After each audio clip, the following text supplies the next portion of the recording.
हंस और उल्लू की ये ज्ञानवर्धक बातें सुन लो। जीवन में कभी किसी का अपमान नहीं करोगे। गजब की ज्ञान। हेलो दोस्तों, तो कैसे हैं आप लोग?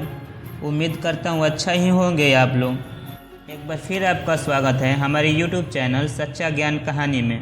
दोस्तों, आज हम फिर एक नया वीडियो, एक नया जानकारी लेकर हाजिर हुए हैं। आज का जो कहानी है, आज का जो प्रसंग है, हंस हंसनी और एक उल्लू की है कि बहुत ही ज्ञानवर्धक और प्रेरणादायक कहानी है।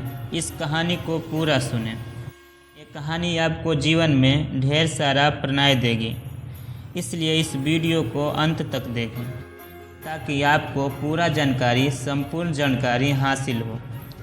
कहानी शुरू करने से पहले जो लोग हमसे नए जुड़े हैं, हमारे चैनल को सब्सक्राइब करें और अच्छे अच्छे कमेंट किया करें और बेल आइकन की घंटी को दबाना ना भूलें ताकि हर वीडियो का आने वाला नोटिफिकेशन सबसे पहले आप तक पहुंचे और आप उसका फ़ायदा उठा सकें। शुरू करते हैं दोस्तों आज का ये कहानी, आज का ये प्यारी सी वीडियो। दोस्तों, एक बार एक हंस और हंसनी हरिद्वार के सुरम्य वातावरण से भटकते हुए एक उजड़े हुए वीरान और रेगिस्तान के इलाके में आ गए। हंसनी ने हंस को कहा कि ये किस उजड़े हुए इलाके में आ गए हैं? यहाँ न तो जल है, न जंगल है और न ही ठंडी हवाएं हैं। यहाँ तो हमारा जीना मुश्किल हो जाएगा। हंसनी ने कहा, यहाँ तो हमारा जीना मुश्किल हो जाएगी। भटकते भटकते शाम हो गई तो हंस ने हंसनी से कहा कि किसी तरह आज की रात बिता लो, कल सुबह हम लोग हरिद्वार लौट चलेंगे। रात हुई तो जिस पेड़ के नीचे हंस और हंसनी रुके थे उस पर एक उल्लू बैठा था। वह ज़ोर ज़ोर से चिल्लाने लगा। हंसनी ने हंस से कहा, अरे यहाँ तो रात में सो भी नहीं सकते, ये उल्लू चिल्ला रहा है। तो दोस्तों, फिर हंस ने हंसनी को समझाया कि किसी तरह रात काट लो। मुझे अब समझ में आ गया है कि ये इलाका वीरान क्यों है। ऐसे उल्लू जिस इलाके में रहेंगे वो तो वीरान होगा ही, उजड़ा ही रहेगा।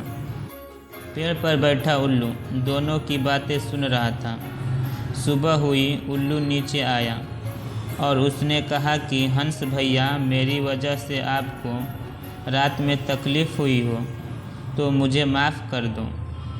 तो फिर हंस ने बोला, कोई बात नहीं भैया, आपका धन्यवाद।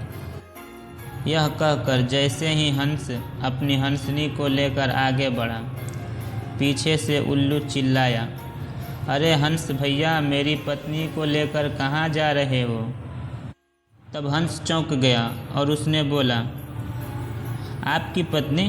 अरे भैया, यह हंसनी मेरी पत्नी है, मेरे साथ आई थी और मेरे साथ जा रही है। उल्लू ने कहा, खामोश रहो, ये मेरी पत्नी है। दोनों के बीच विवाद बढ़ गया। पूरे इलाके के लोग इकट्ठा हुए, कई गांवों की जनता बैठी, पंचायत बुलाई गई, पंच लोग भी आ गए और पंच लोग बोले, भाई किस बात का विवाद है? लोगों ने बताया कि उल्लू कह रहा है कि हंसनी उसकी पत्नी है और हंस कह रहा है कि हंसनी उसकी पत्नी है। लंबी बैठक और पंचायत के बाद पंच लोग किनारे हो गए और आपस में बात करने लगे और कहा कि भाई, बात तो यह सही है कि हंसनी हंस की पत्नी है, लेकिन यह हंस और हंसनी तो अभी थोड़ी देर में इस गांव से चले जाएंगे। हमारे बीच तो उल्लू को ही रहना है, इसलिए फैसला उल्लू के हक में ही जाना चाहिए।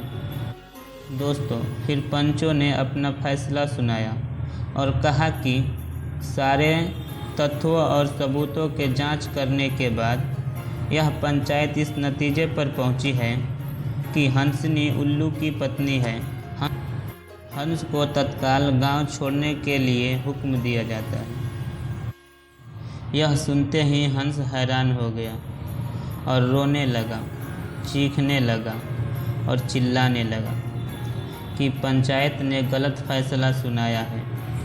उल्लू ने मेरी पत्नी ले ली।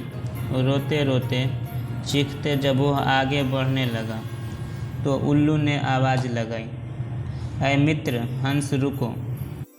हंस ने रोते हुए कहा कि क्या भैया अब क्या करोगे, मेरी पत्नी तो तुमने ले ही ली, अब जान भी लोगे। दोस्तों, उल्लू ने कहा कि नहीं मित्र, ये हंसनी आपकी पत्नी है और आपकी पत्नी थी और आपकी पत्नी रहेगी। लेकिन कल रात मैं जब चिल्ला रहा था तो आपने अपनी पत्नी से कहा था कि यह इलाका उजड़ा और वीरान इसलिए है क्योंकि यहाँ उल्लू रहता है। मित्र, ये इलाका उजड़ा और वीरान इसलिए नहीं है कि यहाँ उल्लू रहता है।